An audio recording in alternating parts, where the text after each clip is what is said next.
சிவகங்கை மாவட்டம் திருப்புவனத்தில் குற்றவாளியை கைது செய்ய விடாமல் காவல்துறையினரிடம் தள்ளுமுழுவில் ஈடுபட்ட உறவினர்களின் வீடியோ வெளியாகியுள்ளது. இது பற்றிய விவரங்களை செய்தியாளர் இளையராஜாவிடம் கேட்கலாம். இளையராஜா, விவரங்களை பதிவு பண்ணுங்க.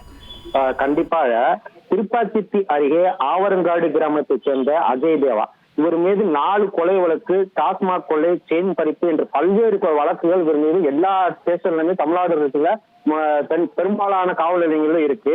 இவர் காவல்துறை நீண்ட நாட்களாக தேடி வந்துறாங்க. இந்நிலையில நேற்று மழை பெய்து கொண்டிருக்கும் போது திருப்புவனத்தின் நடுவே ஒரு காதணி விழா ஊர்வலம் சென்றுள்ளது. அதுல பாத்தீங்கன்னா இந்த அஜய் தேவா என்பது கலந்து கொள்வதாக காவல்துறையினருக்கு தகவல் வந்திருக்குது. இதனுடையாக எஸ் சிவபிரகாஷ் போலீசாரோடு சென்று அந்த அஜய் தேவாவை பிடித்துள்ளார்கள். ஆனா அந்த காதணி விழாவில் வந்த உறவினர்கள் எங்க பங்கனுக்கு வந்தவங்களை நீங்க எப்படி அரெஸ்ட் பண்ணலாம்னு தள்ளுமுள் ஏற்பட்டிருக்கு, போக்குவரத்து ஏற்பட்டிருக்கு. இருந்தாலும் ரொம்ப நேரம் ஆயிருக்கு. அதுக்கப்புறம் இன்ஸ்பெக்டர் சிவகுமார் படைகளில் காவல்துறையில கூட்டி அந்த உறவினர்களிடையே பேச்சுவார்த்தை நடத்திருக்காங்க. தள்ளுமுள் ஏற்பட்டிருக்கு.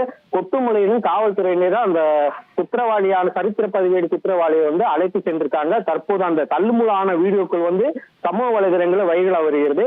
காவல்துறையிலும் கொட்டுமலையிலும் கைது செய்த சம்பவம் காவல்துறையினருக்கு பெரும்பாலான பாராட்டுகள் குவிந்து வருகின்றன. விவரங்களுக்கு நன்றி இளையராஜா. தந்தி டிவியை உங்கள் கேபிள் டிவி ஆபரேட்டரிடம் இலவசமாக கேட்டு பெறுங்கள்.